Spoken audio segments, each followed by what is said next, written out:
coming to you live from anniversary flowers and gifts for all occasions in San Francisco. It's the Podcast. My name is Bruce, and that son of a bitch told me that I would get a successful podcast within 3 seasons. I make them bundles. They're crazy. I don't think I will ever get it. They betray me. They didn't keep their promise. They trick me, and I don't care anymore. My future wife has invited all my friends to my party today. Here are my podcast party guests. First, I did not hit her. It's not true. It's bullshit. I did not hit her. I did not. Oh, hi, Chris. Hi, Bruce. Beat me to it. I was going to do it as well. You got that down. What the laugh? I'm doing it to annoy Nicola. You can leave your stupid comments in your pocket, okay?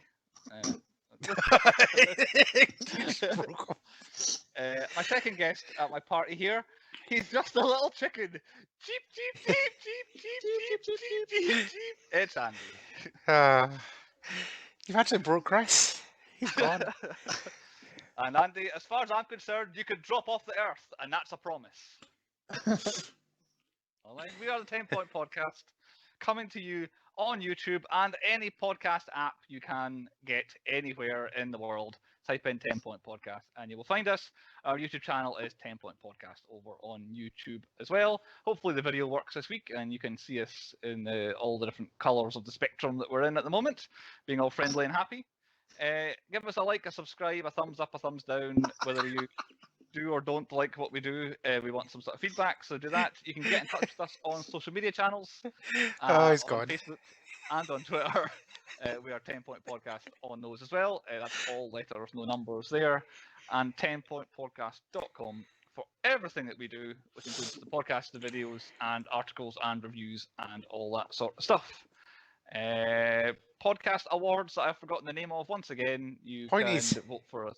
No, not our ones. The other actual awards, real people. Them podcast ones. awards that you can The- vote for us. The British Podcast Awards. The British Podcast Awards. That's the same. Go over to BritishPodcastAwards.com/vote or something like that, and type in 10 Point Podcast. You can vote for us there. And thanks for everybody's we already might- voted. Everyone's probably voted. All We're in the 50% running. of our listeners are probably voted. at Could this you point. imagine winning it though? That'd be glorious. Absolutely out of nowhere. Like Leicester winning the league was nothing compared to us. Vote for us there, get us out there, and share us around everybody who wants to hear us essentially laugh at films. Like I say, 10pointpodcast.com is where all of our stuff goes. So what goes on there is other movie reviews, and at this point we usually discuss what we've been watching in the last week. I'll go first. I've got a couple, and I know one of mine will lead into what Andy has seen. So what I did see was Luca, the new Disney Pixar this week. Did anybody else check it out? Chris? What a pile of shit that is. I actually quite enjoyed it. I thought it was So okay. now. But Oh, it feels like an hour-and-a-half advert for a Vespa motorcycle. Yes. Yeah. I was well surprised about like genuine adverts on Disney now. Yeah. Mental. The whole thing is just how great a Vespa is. The best thing you could possibly have is a Vespa scooter. That's the plot of the film. Is that? But I quite enjoyed it. Chris, Yeah, did you it's watch just it a with the typical- family? I did, yeah. Just a typical Disney movie, you know. Friends fall out, become friends again. Little couple of sea monsters. I enjoyed it though. One of the better ones. I would put it on again. Like Yes. I felt it's good enough for that. And And it the was other thing free. The other thing I watched was setting up the big release of this week. I watched Fast and Furious 8, which I'd not seen before, which I was discussing with Andy off podcast. That's the one with the ice in the submarine, for those of you who can't Oh, really yes, keep track of submarine. which one's fought. And it's the one where Vin Diesel and The Rock fell out in production. But I very much enjoyed it, and I'm definitely Team Rock, because the stuff that he's involved with and the Jason Statham stuff is the best stuff. Yep. And the Vin Diesel stuff is not the best stuff. But it's way better than I thought it was going to be if you're Fast and Furious. I've tracked what I think of them, and the early ones are all a bit and then Fast and Furious 6 is terrible. But like 5 onwards, apart from it, are actually my favourite ones. So I seem to like Yeah, the they more become recent like ones. Mission Impossible films. Exactly. Yeah. It's like take Mission Impossible and make it even more impossible. Yeah. It's I- gone I- from just driving cars up a street to, I don't know, saving the world. yeah, jumping cars. out of It's more the planes fact and that cars. like Yes. Vin Diesel was a car thief slash trailer thief slash thug to basically being the savior of the world. He's basically the second port of call when the world needs saving. As in, Yeah. Kurt Russell goes to The Rock, and The Rock's like, I know who I've got on. Like, I'll go to get Vin Diesel. Like, he's the second person you go to save the world. The reason I watched that is Fast and Furious 9 is out this week, and Andy's been to see it. So What a tell me. film. What a film. Like, it makes no sense. It shouldn't be as good as it is, but fucking hell, it is a banger. It's absolutely amazing. Like, John Cena is actually good in the film. Like, I was worried, Really? but he's actually really, really, really good in the film. And there's nobody really bad. The bad guy's a bit shit. Like, as in, just, what's the point? Like, Right. Okay. the kind of bad team, not the John Cena guy. But, like, the bad guys are just all a bit shit. It just makes no sense. But the actual story, I'm trying not to like, spoil anything here, because there are spoilers in a Fast and the Furious film and just racing cars. Yeah. And the only problem with the film is it is a two-parter. That is the spoiler. Right. Where it's not actually a Okay. two-parter, but fuck all happens in this film other than a massive build-up about my familia, which is a really good family film. The action's amazing, but there's nothing ends. It's like we're doing Fast 10, and then the end. Literally, it's Yeah. 0.9 out of 10. Like, we know what we are. Yeah. We're going to make a 10th one. And I mean, everybody comes back in this. So everybody from all the old Fast and the Furiouses, everybody's back in this film. So they're I'm sure gearing up that's for why something insane. That's why the baddies are so rubbish. Is they've got about 50 characters Oh, that they definitely. squeeze into the film already, so there's no room for anybody else to be I added mean, to. there is a hurry of a baddies in like the kind of John Cena team. There's hundreds of them, but they're all shit. It's just like, oh yeah, he's dead. Oh yeah, he's dead. Oh, he's crashed something. Oh, he's fallen off a building. It's just they're shit. It's like the worst bad crew you've ever seen. And also the mid post credit scene is mind blowing. It's just like poof. So you have to go watch it. It is on my to go see list this week. It's I was Mission gonna- Impossible on steroids. Yeah, I was going to go see it, but then I realised that it was coming out on a weird day of the week, which I was going to go see it, and then the weekend, and I'll avoid the weekend. And I think the schools are on holiday now, so it's going to be Yeah. tough to avoid noisy screens and people and all that. So I'll see it at some point. Chris, have you watched anything except Luca this week? I've watched quite a few things. Ooh. The Water Boy was on TV, and it's bloody hilarious. I saw about Like, half of it as well. Now I think about it. Adam Sandler at his best. Like I can't watch that enough. It's fucking hilarious. What else have I watched? Oh yeah, I watched Unhinged. What a movie that is, by the way. I told you, right? Absolutely loved it. Yeah, I know. It makes no sense. Like I like in the trailer. It doesn't give much of it. Nope. Just like he's just going to terrorize her for the whole film. What's a fucking murderous rampage? It's brilliant. Okay. I've definitely last to have seen it. It's been literally on my to-do list for ages. Oh, It was a it's film. a sort of film. It's constant. Yeah, I thought it was one of these films that cinemas came back. It was the first film I watched when cinemas kind of came back in the kind of mid lockdown, so I was just happy to see it.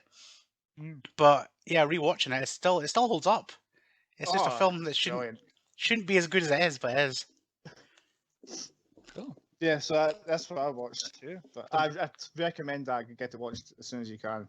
Lots of big thumbs up for those then. Anyway, how is your sex life? Well, you know how mine is. Anyway, so that was another on to the film that is a quote from. And point number 1 on the 10-point podcast is what is the point? We just And the skipped point- to point 3. The point this week is the 2003 drama. I'm just Not gonna eat comedy. popcorn through this bit. The 2003 drama, The Room, the legendary film brought to you by Wiseau Films, Chloe Production, and TPW Films, as in Tommy Wiseau's initials again. So I think he has 2 production companies that made this film. Written, produced, directed by, and starring Tommy Wiseau. I think it's Wiseau. Either way, Tommy, the man himself, famous for The Room, Samurai Cop 2 Deadly Vengeance, and The Disaster Artist, i.e. the film made about the making of The Room. He doesn't have an awful lot going on. This was his baby. This was what his career was around. If you've ever seen the film The Disaster Artist, it is sometimes shot for shot about the making of Yeah. this, and I watched it this week as well in preparation. And I'm a lot of planning my, to watch it as well because Oh, I've been told it's really good. I highly recommend watching it. Once you've now seen The Room, it'll be amazing for you. Alright. A lot of my research and other bits and pieces that I come from that, what I've seemed to have found is actually real and not based on a true story. Actual bits that were real, because some of the film is based on a true story, as I say. Co-starring with me is Greg Sestero, playing the role of Mark that Tommy named after the actor Matt Damon. Everyone believes he misheard Matt Damon's name and thought he was called Mark Damon, so he named the second lead Mark in this film. Greg Sestero, famous for Retro Puppet Master, The Room, Dude Bro Party Massacre 3, and The Disaster Artist. Again, he's pretty much famous for being in The Room, and then The Disaster Artist is based on the book he wrote about this whole situation. So it's actually Greg's book, the actor who plays Mark. The Room, made on a budget of $6 million, Jesus. which was funded by Tommy Wiseau himself. He claimed that he financed the film by importing and then selling leather jackets from South Korea. Somehow. Greg Sestero, he theorizes that it was funded through real estate and entrepreneurship. And that's how he made his millions. But yes, $6 million, including the publicizing the film before it came out and all that. Opening weekend in the US, The Room earned $1,800. Its final US gross, $550,000, but that'll be probably all time, as in when it gets re-released for these sing-along shows that people go to where they dress up as the characters and have a bit of fun. That's, I would say, $500,000 worth of that from that. Its worldwide gross at the cinema, $5 million. So this film pretty much has made its money back on just cult following. Released 27th of June 2003. Cinemas pulled it immediately following dreadful ticket sales. But Tommy Wiseau paid one theatre in Los Angeles to keep it showing for 2 weeks so that it would be eligible for the 2004 Oscar ceremony the next year, which we have never covered before. Unfortunately for Tommy, The Room was not nominated at the Oscars that year. Ironically, I guess The Disaster Artist was nominated for an Oscar in 2018 for Best Adapted Screenplay, but it did not win. So it got one Oscar nomination. Best Picture of 2004 at the Oscars, your 5 nominees. Lord of the Rings, Return of the King, Lost in Translation, Master and Commander, The Far Side of the World, which I did not know was the full title of that film, Mystic River, and Seabiscuit. What's your best picture out of those 5? Lord of the Rings. Hand down. Yes, definitely. I think in a landslide. I think it just about cleaned up that year. I'm not sure. 2004 MTV Movie Awards, almost a year after The Room came out, did not nominate The Room for anything either. Best movie of that year, 5 nominees as well. Finding Nemo, 50 First Dates, Lord of the Rings, Return of the King, Pirates of the Caribbean, Curse of the Black Pearl, that's the first one, and X-Men 2, X-Men United, or X2, X-Men United. What's your movie of the year of those 5? I'm going to say Lord of the Rings again. Pirates of the Caribbean. It was Lord of the Rings, Andy. I could see you thinking about it. It was Lord of the Rings. It dominated the films that year. 2004 Razzies. Now I thought, here we go. Come on. I believe The Room was so bad that it wasn't even nominated at the Razzies either. It picked up no nominations whatsoever. Probably it would be in 2003 and 4 so low on the register that it wouldn't even be popular enough to be nominated at the Razzies, I think. So it got no nominations. So your 5 worst picture nominees from that year: The Cat in the Hat, that's the Mike Myers one. The shit. Charlie's Angels Full Throttle, which is the second one of those. Oh, that's pretty good. The Cameron Diaz ones. From Justin to Kelly, a musical starring Kelly Clarkson and the guy Justin who finished runner-up to her in American Idol. That sounds awful. Jiggly, the Ben Affleck, Jennifer Lopez. Is it Jiggly? I don't know how you say it. And finally, The Real Cancun, a movie version of the real world television show. They are your 5 worst. The shitty American Idol one, whatever that was. I'm going to say that too. Justin to Kelly. No, Geely. Jiggly. Travesty. I think that was a headline making one because it was Jennifer Lopez. That was back when Ben Affleck went through a bad phase of films. Yes. On to other awards, and The Room was nominated for 1 award, and it won that award, and it's not a like a bad award. It's not like it is the worst this or a Does shitty he that. own an award ceremony by any chance? Well, we'll see. He won at the 2004 New York International Independent Film and Video Festival. They won the Audience Award for Best Feature Film. Was he the only person in the audience? Yep. He Or did was. everyone just love it so much, the experience, that they voted for it. But yeah, it won Best Feature Film for the audiences, apparently. So an award-winning film is The Room. And that's before we get to... Oh yeah, I to the point. It's in the end. We'll do it at the end. On to the synopsis for The Room. Now, The Room was made by Chloe Productions, as well as Old Wiseau's ones. So I've got synopsis written by Chloe here. I don't know if it's the same person, but the name came up. Don't watch it, his piss. We'll Synopsis. Johnny is a successful banker with great respect for and dedication to the people in his life, especially his future wife, Lisa. Johnny can also be a little too trusting at times, which haunts him later. His beautiful blonde fiancée Lisa has always gotten her way and will manipulate to get what she wants. She is a taker with a double personality, and her deadly schemes led to her own downfall. Mark is Johnny's successful independent best friend. He has a good heart, but he gets caught up in Lisa's dangerous web and gives in to temptation. This eventually brings him to great loss. Claudette is Lisa's classy, sophisticated mother, who has a disappointing relationship in her life. So has disappointing relationships in her life. She wants her daughter to be married as soon as possible so that she can benefit. Denny is an orphan boy, naive and confused about life, love, and friendship. Denny is very ambitious and also very grateful for the people in his life. The Room depicts the depths of friendship and relationships in life and raises life's real and most asked question, can you really ever trust anyone? That's what The Room is about, broken down character by character.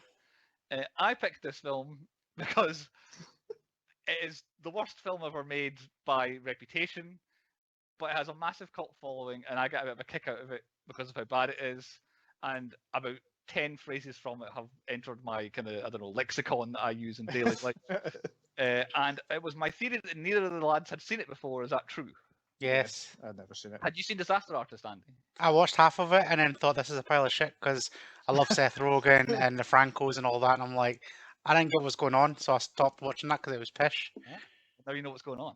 It's So still yeah, my pish. theory was I wanted to pick this because I was sure you guys had never been exposed to The Room before, so I thought I'd this heard of it. I'd heard like stories about it, but because of how bad it was. Yeah. Right. yeah. It's time to let you into a little secret here, right? Okay, Andy, So- go ahead. Started off, you picked this film, and I knew the reputation of this film, so I was like, how the fuck do I watch this film without watching it? So I was like, right, gets to like the first day, yeah, I'm not going to watch it. Gets to the second day, I'll read a synopsis about it. And it put me off the film even more. Gets to the next day, I was like, somebody's got to have reviewed it on YouTube. Nope, there wasn't that many people reviewing it on YouTube, so I was like, right, I'll watch the trailer. So I watched the trailer. That made me not want to watch it anymore, so I was like, shit, I've got 2 days left to watch this film. What do I do? Ooh, a 10-minute best bits of this film. I was like, that'll do. I'll watch the 10 minutes best bit of it. And I watched it. And I was like, there is no way I can get through this film by watching that because I don't know what the fuck's happening. I'm going to have to put this film on and fucking watch it. So I put this film on and watched it literally about an hour and a half before we were doing this podcast. Oh really? You just watched it tonight, have you? Yes. Amazing. So I had to put it on to watch it, and all the way through watching it, Chantel's just like, fucking hate Bruce. I fucking hate Bruce. All the way through, and I just turned to her, it's like, I would have just rather watch porn. It's got more story in porn. There's better acting, there's better camera, there's better CGI in porn than this film. Oh. So there you go. That's how Nicole described it as well. She watched the first half hour. She said, "It's like really bad softcore porn." I mean, Hallmark film. I never- watch shit films for like a living. Literally, that's what I'll do. I'll watch the shittest of shit. I've seen so many Hallmark films that don't even register on people's radars. All of them are better than this. I've never sat and watched it the whole way through before. I've seen chunks of it, I've seen bits. So yes, the sexual content, I was not aware of how. Yeah. Every time that music kicked in, it's like, all right. It was like there was one after another. we're talking about it. Unnecessary, hugely long, awkward sex scene 6 minutes into the film with his unnecessary bare arse afterwards. 10 minutes later, there's another one on the stairs for some reason. Like, I don't know why. And then 10 minutes later, again, there's another 5-minute long one. So in the first half hour, there's 3 sex scenes. And then 5 minutes after that, there's the weird, unannounced random people just start doing it in the living room as well. That's just like the first 45 minutes. There's more sex scenes in this film, and then it kind of dies down. Yeah. Like it's not that kind of There- film. It's just There is less sex than a story film porn thing from Pornhub. the one of the trivia notes is that they filmed the one sex scene with Lisa and Tommy, and filmed that, and then Tommy decided he wanted another one in the film, and she refused to do it. So what he did was just essentially cut what they'd filmed in half. Use half of it for the first one, half of it for the second one.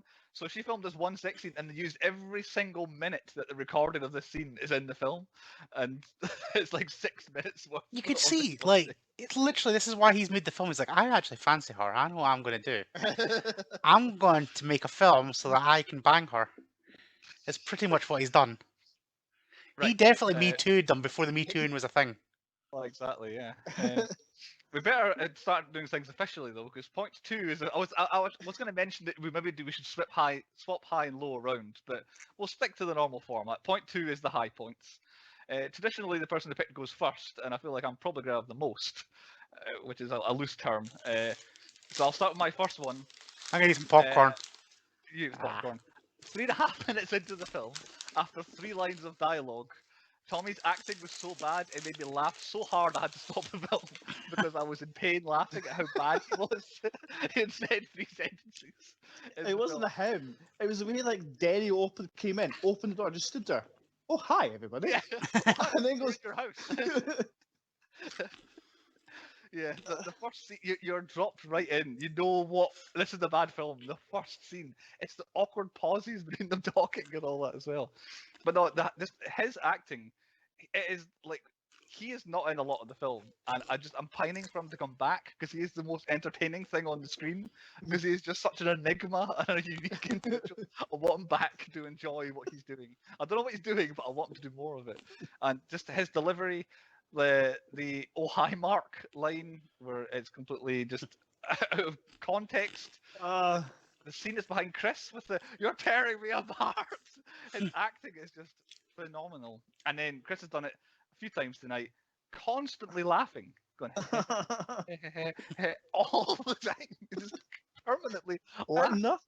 Like the best one is this is one my first high point. Well, I was going to put a little joke when the shots of San Francisco were nice.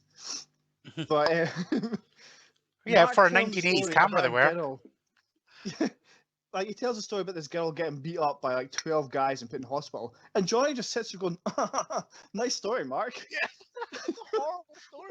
This poor woman. I don't find violence towards women funny, but just the way he's sitting there pissing himself at his women getting beaten up, Oh god. and then he just goes on to, I don't know, just start chucking a football about. Which they do a lot.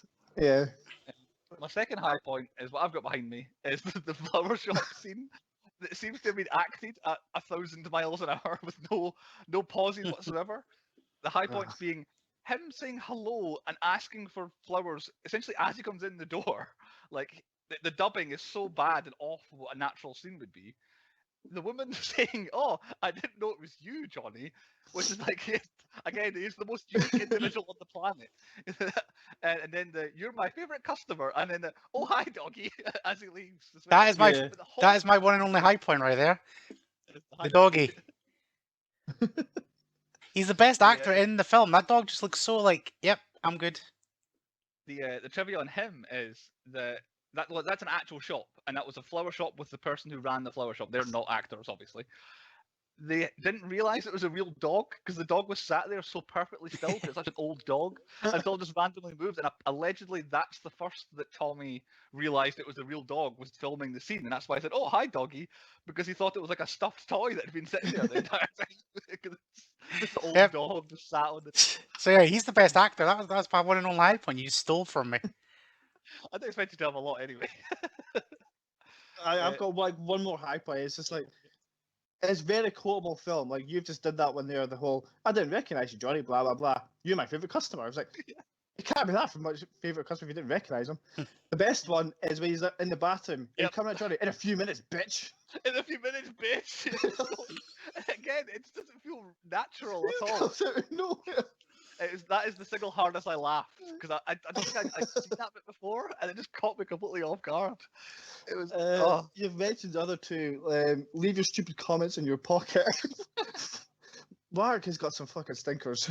Yeah, again, the trivia on that is that Mark says that line with such passion is because he was arguing with Tommy about what does it mean? It's not a saying. It doesn't mean anything, and you got to say the line as it's written. And he was in such a shitty mood that it was like, that's the last time I'm doing it. And he said it with such passion because he was angrily trying to get the line changed when they were filming it. Because no one ever says keep your comments in your pocket. And the last one is practically like one of the last lines of the film is, "You could drop off the earth. That's a promise." It's like, who are you promising it to?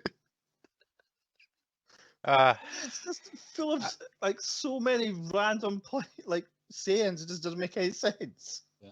I do have another high point before Bruce steals it. What's so that? It was getting to the point where I'm like, oh my god, when will this end? When will this torture just finally end? It's like, give me the gas chamber. Like it got me out of Chrissy's film when I was watching it. Right. I was like, come on. And then boom, he blows himself up. I was like, it's got to be near the end now. Oh, but fucking hell, there was just 5 minutes more of just shit. And I was like, he's dead. Just end. It would have been perfect. Yeah, it is a perfect ending. I've got two other high points. One is How? very close to Andy's. How is it impossible? How is... Well, what actual high point is the villains in this film are amazingly structured. As in, by the end of the 100 minutes, I despise Lisa and realize that Mark is horrible. Like, Lisa is an awful person who, like, she must be sick of flowers. That maybe what set her off because he just permanently gives the roses. She force feeds him what looks like whiskey and vodka.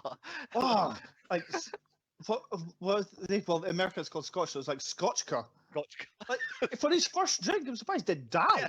You know I don't drink. Here, have some two spirits mixed together. Oh, it tastes great, yeah. Allegedly, it was meant to be cognac, which again is still like 40% proof of alcohol. Like it's just as bad.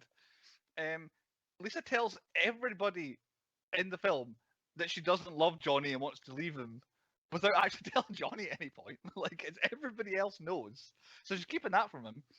She's this weird, seemingly irresistible person, or maybe Mark has no self-control. Like, there's at least 3 scenes in the film where he's like, I don't want anything to go with you, and then they end up just doing it. Like, it's like, he has no self-control, or she's irresistible, and he could definitely do way better.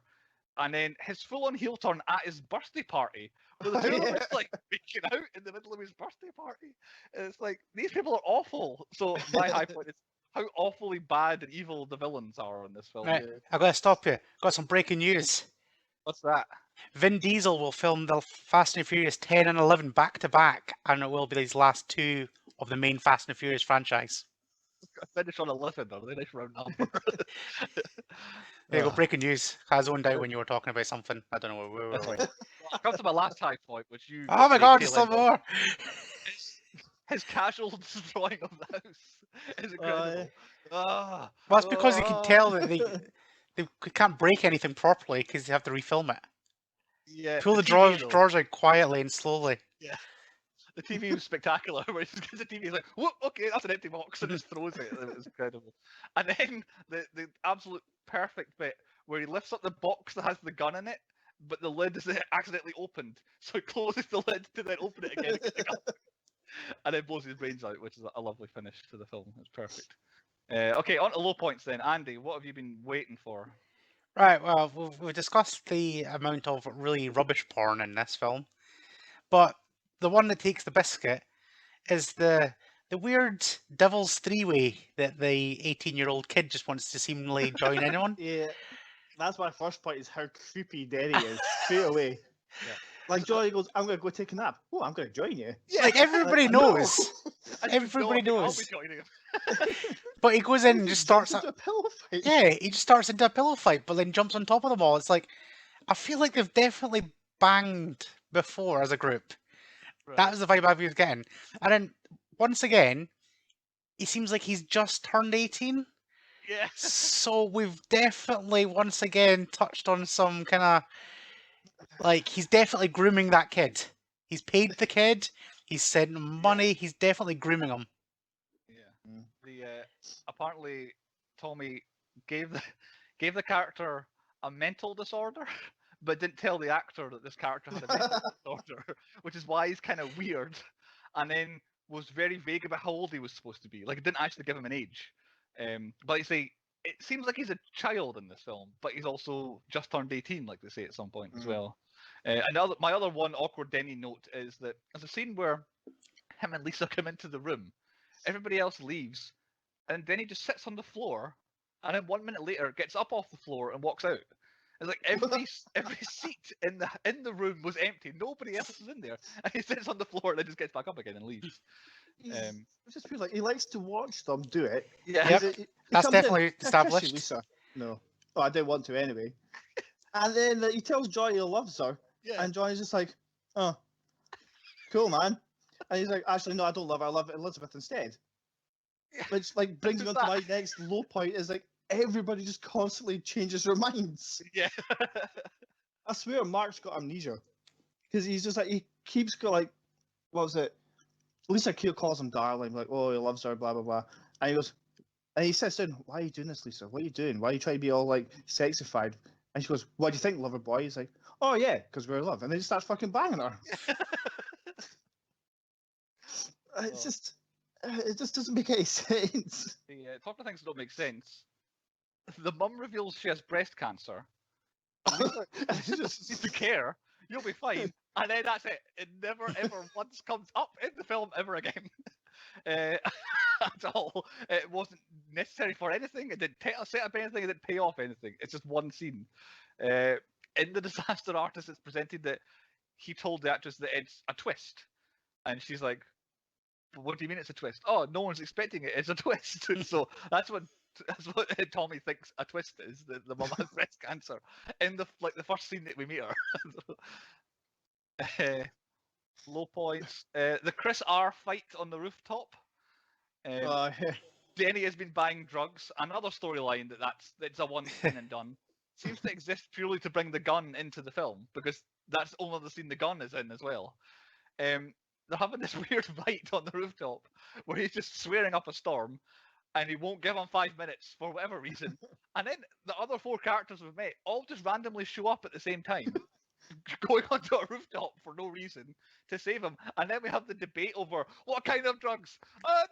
What kind of drugs? Just what kind of money? What have you been taking with these? And he doesn't actually give any answer. Just firing questions at him, trying to get him to answer. And just, again, no answers given of what he was doing with them. It's another amazing unnecessary scene. Right, I'm gonna put some blasphemy in here. I'm gonna put no. Clerks and this in the same category, right? So Clerks is one of these films that is a proper love-hate. The reason why I hate Clerks is because of the old camera, the black and whiteness. This is now exactly the same. This was filmed in 2003, but somehow used a 1970s camera Yeah. and then tried to use green screen at the same time. Which, all of it dates this film absolutely horrendously and just makes the whole thing even shitter to watch. Again, apparently they had there's the alleyway where they play American football, where Peter takes the weird fall on the ground.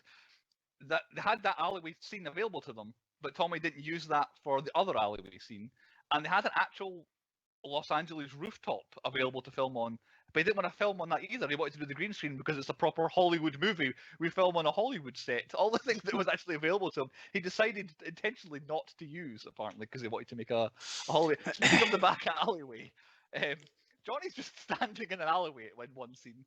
Has a football, of course, his traditional thing he walks around with. The random guy from earlier, who's the character Mike, who was having sex in someone else's living room, Oh yeah. comes up to him, proceeds to then tell Johnny literally what had happened in his only other scene in the film. I said, we've seen it. We don't need another scene of him telling him what happened in that film. Then the two of them play football when Denny appears, and they just lob a ball like 3 feet to each other, standing next to each other. And then Mark comes in and then accidentally pushes Mike over. And again, He gives like a wee nut shot at the same time. But it looks like he full on goes for it. Like it was not accidental. This is another scene that was put in the film. The only reason it was in the film was so that Mike could be injured because he injured himself during filming and wore a cast for some scenes. But then the scene where he's wearing casts never ever were used for the film. So again, this scene is not necessary for anything whatsoever. There's a few other scenes where there was one where he walks in and then says something and he literally walks back out but then comes straight back in at the birthday party. And it's almost like they filmed the scene twice in a different way but then kept it in the film. Yes. It's where I got most angry that there's a 20-minute period after our final sex scene of the film and the birthday party starting. So 20 minutes of the film where Lisa tells a friend she doesn't love Johnny anymore. Johnny and Mark play football in the park. Then Lisa tells her mum that she doesn't love Johnny anymore. This is something that everybody already knows because she's already told them. Then Johnny and Mark go for a run, and then the birthday party starts. So there's a 20-minute period where nothing new is added to the plot of the film whatsoever. It just milks 20 minutes of your life away where nothing new is happening in the film. But that was my absolute breaking point. That's when I started writing things down in exclamation points and capital letters. People repeatedly keep showing up for no reason, saying hello and then leaving. And everybody constantly says each other's names all the time. Like permanent, everybody always addresses, oh hi Mark, oh Lisa, and they keep saying the name. We know who these people are. You don't have to keep telling us their names over and over again.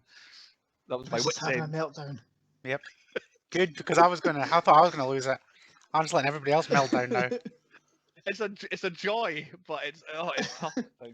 Like I've got my ultimate low point is I just always touched on the really bad sex scenes, but I don't really think they know how sexy time works. Like Johnny is trying to bang her in the belly button. And I'm not even going to say it, but like the noises, it was awful. And the guy goes, we've talked about, I don't know, I can't remember what it's called, but it's a Mike. He goes cross-eyed before anything even happens. Yes. She literally just kisses his chest. He's going, oh, what's happening here? And it just, it's so cringy. It is it is so it's hard to watch, but not because of how graphic it is, but just because of it's just so awkward. Nothing looks natural. There's no love whatsoever. It's just the most awkward part has got to be right before he shoots himself, and he's dry humping the red dress. Yeah, what was that about? He's like in pain, but he's like, oh, the red dress. Bruce, why? Literally for what's happening right now. That's why. Other low points. The phone recorder thing, where he seems to just permanently have a tape recorder running at all times. Because I thought, all right, it's like an answering machine thing. He's done something like Mission Impossible and he can hear it. But then he sets it all up and then clicks record and then walks away. It must be every couple of hours have to go and turn the tape over. But apparently he does record every phone call he ever makes in his life. Does Tommy? So that's where he got that from. But yeah, the actual science behind that. For no reason, our four main gentlemen all wear a tux on the same day, then go play football, and then the film just carries on again. Why were they all wearing tuxedos? I thought, they keep talking about this wedding, how they're going to be married and all that. Here's big wedding day.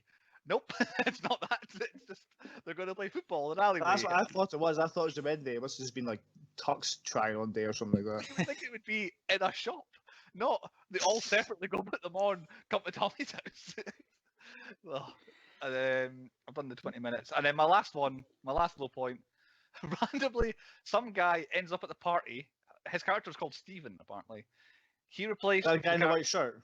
Yeah, the guy who has a lot of lines randomly in the last 10 minutes of the film. He replaced the character of Peter, who was the one who fell over in the alleyway, because the actor said he could only film for a certain period of time. Tommy said, we'll be finished by then, and then the movie overran by months, so he couldn't make it back. So this guy Steven got given all of Peter's lines. It shows up out of nowhere, and I think he's actually worse at acting than Tommy Wiseau is. He was the absolute worst at delivering any of the lines he had. He was my final low point. He was horrific in this film, was Steven. Any others? I mean, there's plenty left on the table. There's loads, just like everything about this film. But the one that annoyed me is some people's dubbing is perfect, other people's dubbing is absolutely horrendous. And it's like I know I know they record the audio separate and all that, but it's almost as if he deliberately fucked himself up mostly. The Whereas like worst they, was when he Like, he comes does out of the cameos, thing though. upstairs, where I think it's just before he says, "Oh hi, Mark." Yeah, yeah. It's Well, really, And really bad.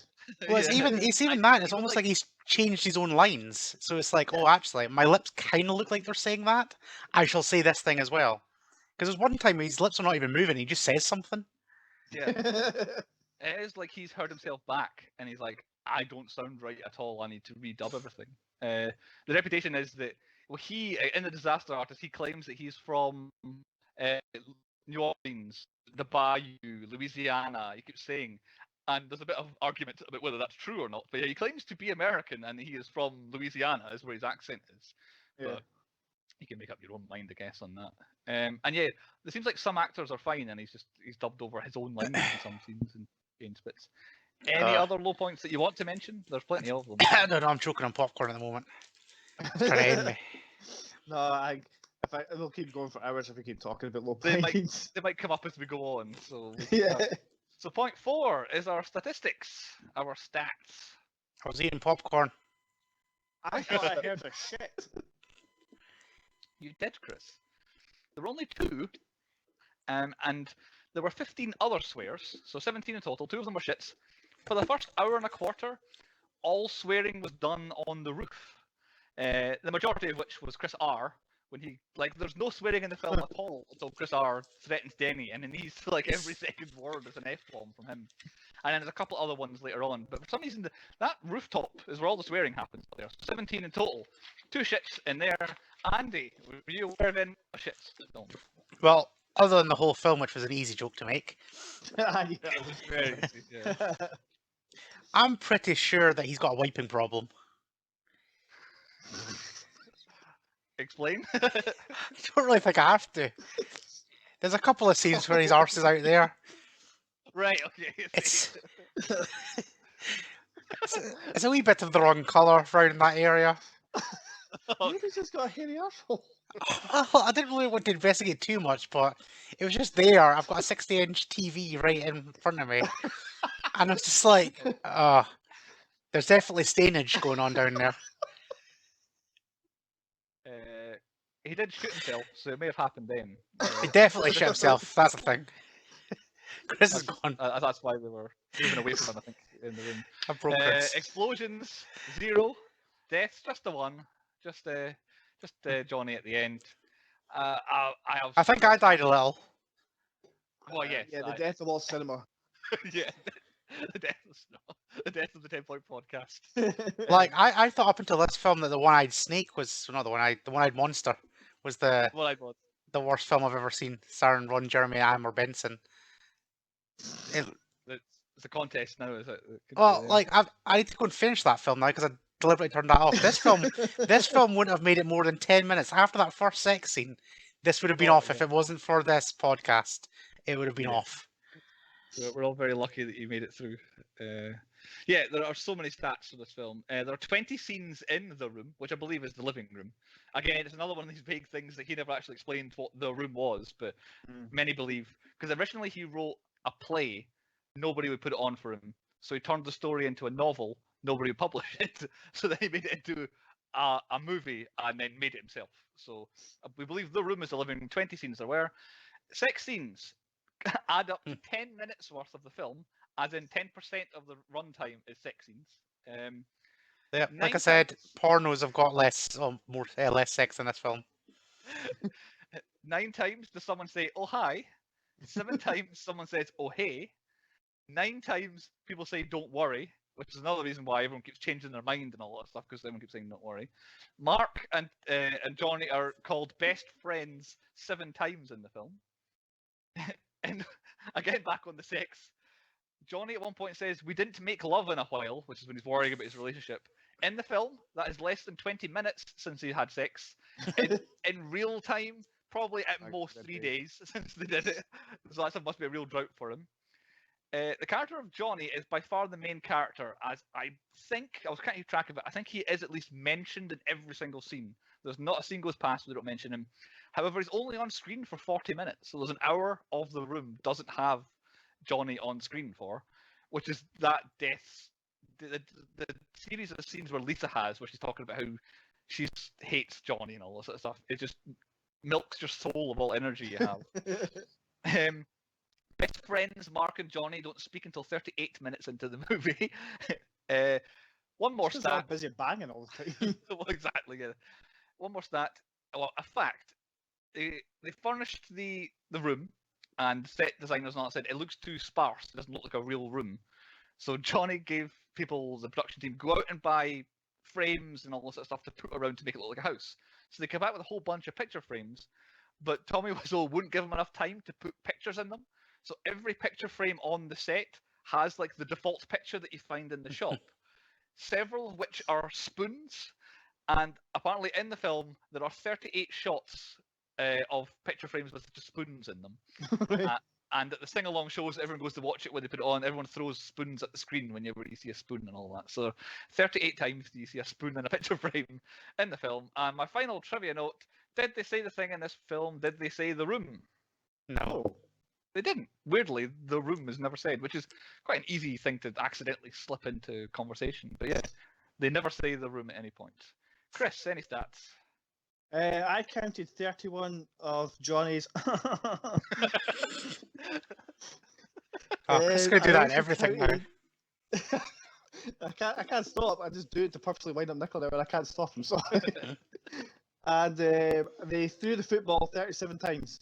37. That's a good one. Yeah, because like it came out of nowhere. They started playing football and they started trucking. I was like, they actually did it a lot more than I thought they would. But they're not trying. Like they can't even throw a spiral pass. It's just like a little. Eh. Yeah. I So- think when asked why everyone plays football in the film, he said, it's fun. That's the Oh, reason fair why. Any other stats? I was going to count how many times Lisa says she doesn't love him or love somebody else, but it was all the time and I lost track. It's her main character point, I think. Yeah. We'll leave it there then. On to point 5, 10-point podcast quiz. Good luck. Yeah, I've gone for a higher or lower quiz for each movie. We're going to see which one's higher or lower rated. I will say, for example, say Blade Trinity is rated You're right, 3. Chris. You're crying. Looks He's like he's I emotional. can't help it. And then the next film, for example, would be, it's not Alien, but say Alien, is it higher or lower? And you've got to see which one is higher or lower. Where's this rating come from? IMDb. Right, it's not us, I've got to say. No. So I will say twice. There's 2 movies that have got the same rating, so you can say if you think it's going to have the same or not. So, I'll tell you the first one. Blade Trinity is rated 5.8. Is 21 Jump Street, Bruce? Well, sorry, since you picked a film. Is it higher or lower? I'm going to reckon higher. I think it's rated higher. Correct, 7.2. So Andy, The Mummy, is it higher or lower? Same. It's close. It's 7.0. Ah. Bruce, Little Shop of Horrors, higher or lower than The Mummy 7.0? Oh, higher. It's the same. Yeah. Andy, Leon, higher or lower? Higher. Correct, 8.5. Bruce, the Brothers Grimsby. As I was doing this, I forgot all the films I've actually done. As lower, 6.2. Andy, Waterworld. What was Grimsby? The Brothers Grimsby was 6.2. What's Waterworld? Lower. It's higher than Blade. Oh, How is it's the Grimsby higher same. than Blade? Ah. I know, it's 6.2 as well. So that's it. They're now all different. They were the 2 that were the same. Fuck me. So, Bruce, Triple X, higher or lower? Lower. Correct, 5.9. Andy, Alien. Higher. Yeah, 8.4. Nailed it. City Slickers, Lower. 6.8. Andy, Devil. Lower. Yeah, 6.2. Imaginarium of Dr. Parnassus. I'll go lower. I don't care what they say. Lower. 6.8 apparently. Oh Jesus. Yeah. Blade Andy, Trinity he's is talking. poorly treated on Yeah. IMDb. I know. I was expecting to be quite high, but it's one of the lowest on this thing. What did I say? Lucas talking, Andy. Higher. Lower, 5.9. What? Where am I? Bruce, Logan Lucky. Higher. Correct. Rain of Fire. Lower. Yeah, 6.2. Oh shit! No, there is. Oh, okay, never mind. He's fucked us. Draw. Draw. There's now 3 films. Draw. The next one's a draw. You're the worst quizmaster in the world. What's next? What's the next film? Kung Pao. Is it the same? It is. Oh my god. Andy, Django Unchained. Higher. Ah, I thought I've got them all. Fracture. Yeah, it is 8.4. Fracture.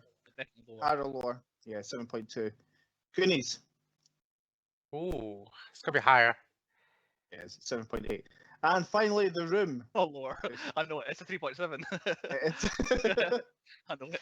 I forgot about Kung Pao Rain of Fire. I thought it was only The Mummy, Little Shop of Horrors, and Brothers Grimsby and Waterworld. Well, there goes. So- I was lining up for you guys a surprise Pointy Award for what was the most forgettable movie we did this year, and I was going to get you to start off the Pointies by naming all the films we did.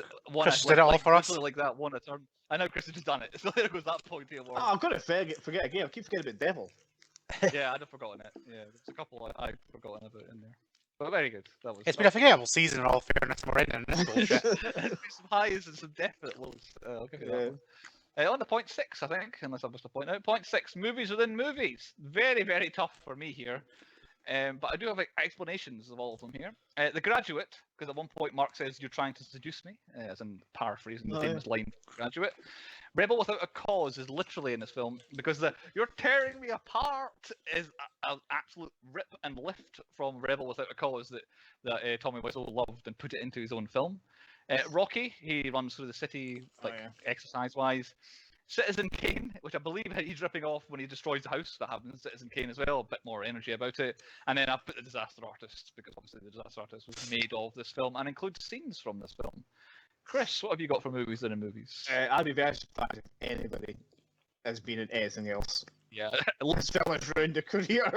full stop, yeah. I'm waiting for Andy or one of you to pop up. Actually, this guy appeared in The Burbs. Nope. Yeah. As for us, I put myself as Mike because still a guy forgets his underwear, you know. That's the kind of thing I would do. I put Andy as Johnny and Bruce as Mark. Oh, okay. I tried to avoid. I think you can't. The character of Johnny has to be Tommy Wiseau. Like, you can't. Just like sometimes, like today, Andy's just like, I was eating popcorn. I'm keeping myself entertained. I went down the typical rage route and I made Andy Chris R on the roof. I forgot about him. And I give myself Peter because I think that's probably the one that's the safest bet. He seems like the normal person in the film. Well, that's another one of his quotes. Oh, you're a psychologist, help me. Stop psychologizing me or whatever it is. I went with him. But that's it. I didn't go any further than that. Andy, movies and movies. Right, well, you think I'm not going to have anything here, but I've got one for you. Yeah. So, imagine you're just kind of walking along the street in your black suit and your black tie, and then you're like looking at the kiosk and you're like, "Right there. Oh shit, they must have moved them inside." So he walks into a flower shop where he sees Frank the pug from Men in Black. But then Frank kind of looks up because he's waiting for J and K, but for some reason it's him wearing a black suit, looking like the Men in Black for no apparent reason. So it really confuses Frank, and that's why he's got the confused look on his face when he looks up at him. Agent T. So yeah, Frank the pug, crossover. Brilliant. That's a special one, Andy. Sticking with you then, 0.7, your hypotheticals. I have no idea what we're going to get here. Right. First of all, we need to establish a person who we can attack. Okay, so I like a hated person. So can we agree that Hitler is pretty bad? Alright, okay. Universally, I think he's agreed Yes. upon he's a bad guy. Yeah. Right, okay, so cool. Because I didn't really want to pick the Taliban and stuff like that. We'll stay away from current stuff at the moment. Hitler, right? Imagine you had Hitler in a dungeon, okay? Right. I know this is going already. Would you? Right, so this is why the hypothetical, I want you to pick something different. Me personally would put them this film on and make them watch this film on repeat. So I would sit Hitler to a chair with his eyeballs wedged open surround sound on this bad boy of a film and make him watch it on repeat, what would your torture to Hitler be? The thing is, I feel like the room probably gets better with further viewings. So I think Yes, he'd that would- quite- He might exactly. It might just become like one of those critics that actually like it. Except I that don't it's think he good. will. Mine would be Grease. Those songs just fucking burn into your brain. Yeah. Maybe something like West Side Story. Something like that. It's just, yeah, people having fun. People having fun and singing like catchy songs like that. Just, oh yeah, a musical. What's a bad musical? Is there a really bad musical? Something like High School Musical. I've never seen one of them, but I bet they're bad. Yeah, High School Musical. That's what I go for. I'm All telling of you, The Room is my nightmare. Never again. I will watch anything else over The Room. I will watch The Imaginarium of Dr. Parnassus again. I will watch The Boy in the Striped Pajamas again. I will never, ever, in a million years, watch this film ever again. Cool. Well, we'll look forward. We'll look forward to the end then. Point 8: nominations for the Pointy Awards, which are coming up in a couple of weeks' time. Keep your eyes peeled for social medias, the YouTubes, the podcasts. We will release the Pointies as hopefully all of those technical calamities, God willing. So the Pointy Awards for season 3 coming up soon. So the final round of nominations for Frank the Pug. okay, Andy, Frank the Pug. any other nominations? Or is So that yeah, it? best We do have best one for- actor, Frank the Pug. Worst actor, every single other person in this film other than Frank the Pug. I've got that. It's not too bad. Like she is like a level above. She is a everybody fisher else. of war. She's been, Yeah. she is there for a paycheck, and she realised that mistakes were made very early on.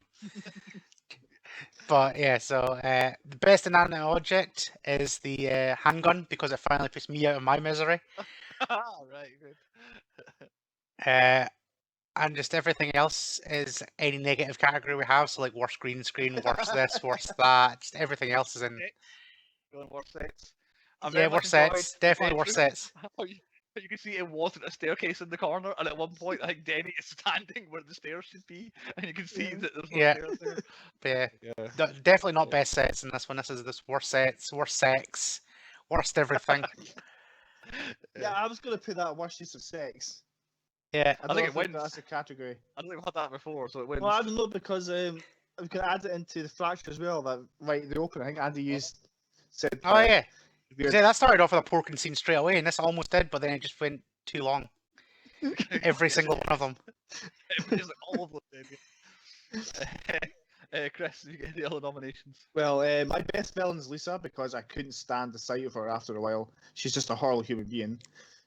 My best actor is what I think he's called Chris R, the guy with the gun. Like genuinely, Yeah, he was the best actor in the film. yeah, he was very good. Yeah, I believe what he was selling. Yeah.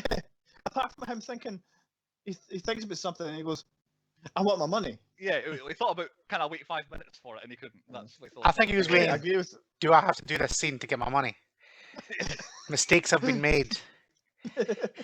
I agree with Andy with the fact that everybody else is the worst actor.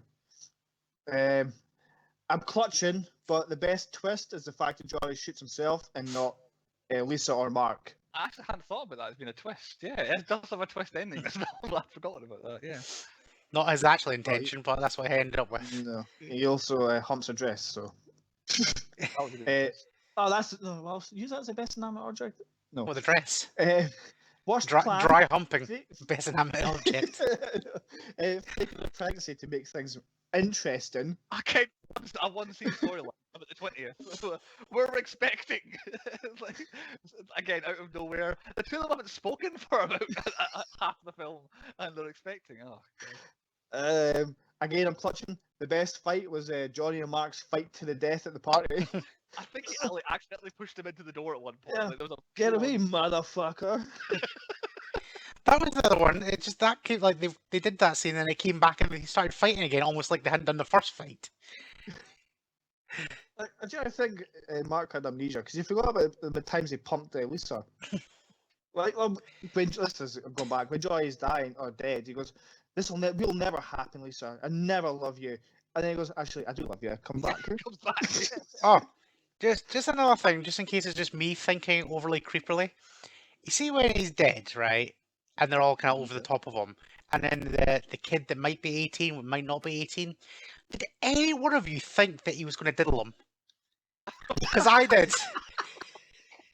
I thought he was going to be part of the threesome. No, In the like end, I thought he was going yeah, to. that- Oh, that- did you no, mean but- he's dead? I mean, when he's dead, when he comes in, he's kind of like touching him, and he keeps putting his hands further and further down.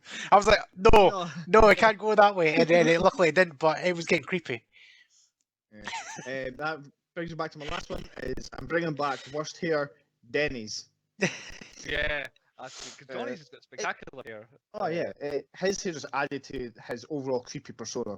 It was funny though. Chantel did say that Denny looks like Bly. Poor old Bly. You guys hell like a kid on this podcast. I'll carry on with mine. I'll try not to repeat too many. Best costume, football and tuxedos, because I nominated tuxedos and fracture, so I thought I'd do it again. Best line, in a few minutes, bitch, you got your stupid mother. Oh, it was amazing. I forgot about that. Worst plan, him recording all the phone calls. It may have kind of paid off in the end, but the way he was setting up, I'm not sure would work. So for the Michael Pena Award, Mark's story, I think has to be nominated. I do have a transcript of what initially I had when I thought about it. I know it has to be Mark's story because of the reaction, but how about the story of when Johnny met Lisa? Where Johnny says, well, that's a very interesting story. When I moved to San Francisco with 2 suitcases, I didn't know anyone, and I head to the YMCA with a $2,000 check, which I could not cash because it was an out-of-state bank. I was working as a busboy in a hotel. She was sitting drinking her coffee. She was so beautiful. I say hi to her. That's how we met. So then Mark asks him, why is that interesting? And she goes, well, the interesting part is that on our first date, she paid for dinner. And then Mark goes, what? No tips from your job? Which is a strange thing to say. And Johnny goes, whatever. Do you guys want to eat something? That's the interesting story of how they met. Was she paid for dinner? Which, but yeah, Mark's story that he in our laughed at. downtime, we should totally make a film.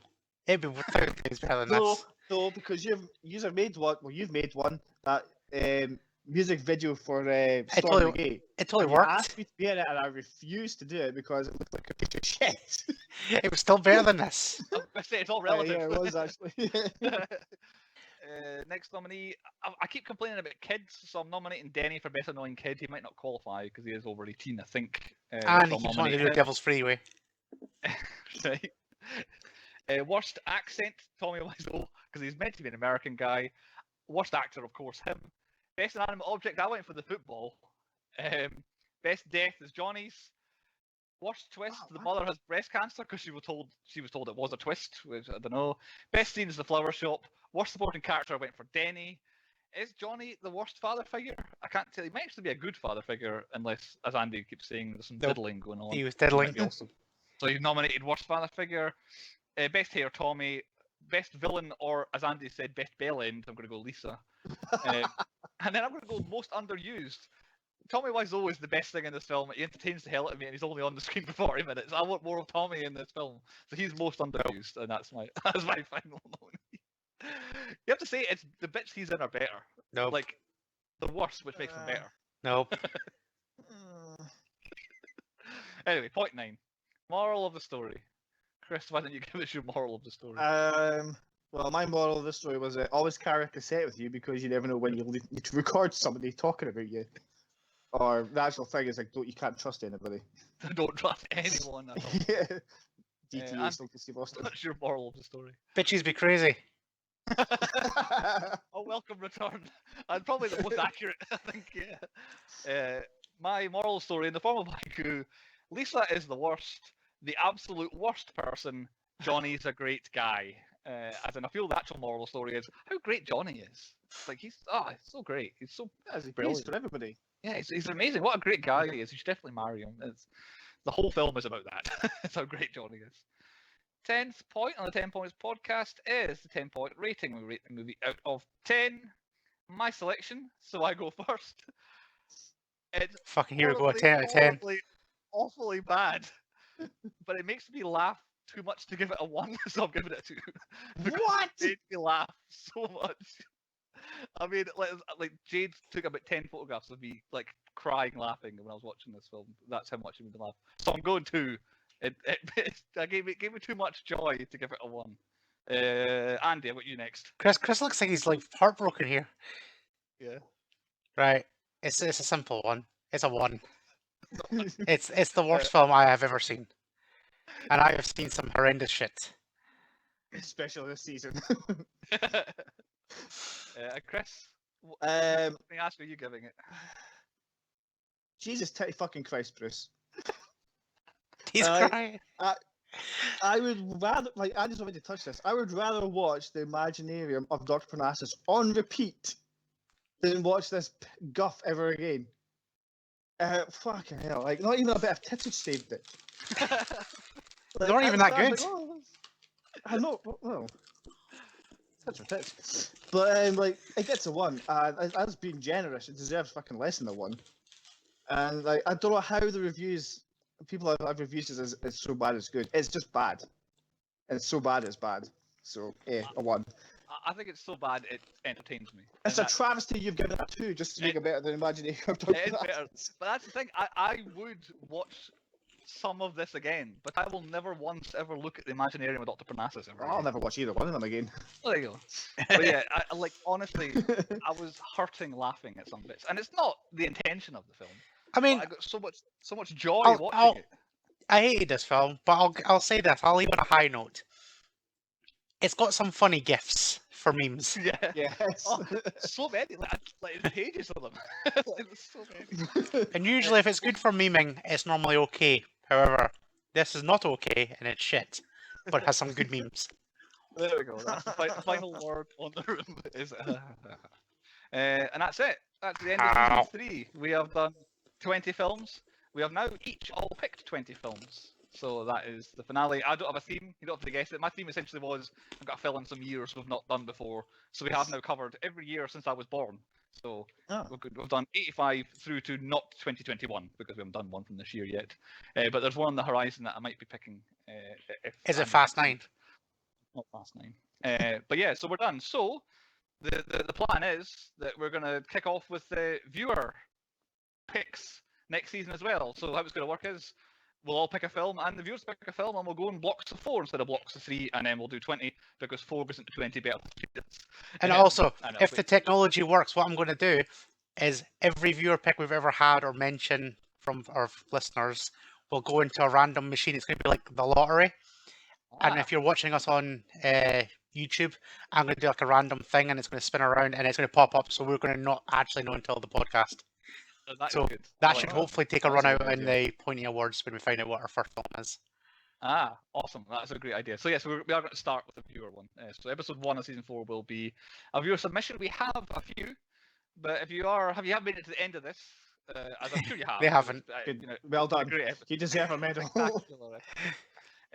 Send them in Facebook, 10 Point Podcast, Twitter, 10 Point Podcast, email the10pointpodcast.com, the email address and all that's on there too. Let us know what you want, and if you're a family or friend member, let us know privately if you want us to pick something as well. Because and as you can see by this episode, we go for fucking any film. Yeah, so we will watch it. As good or as bad as you want. We've done Oscar winners. I don't know if we've done a Best Picture yet, have we? We might have done.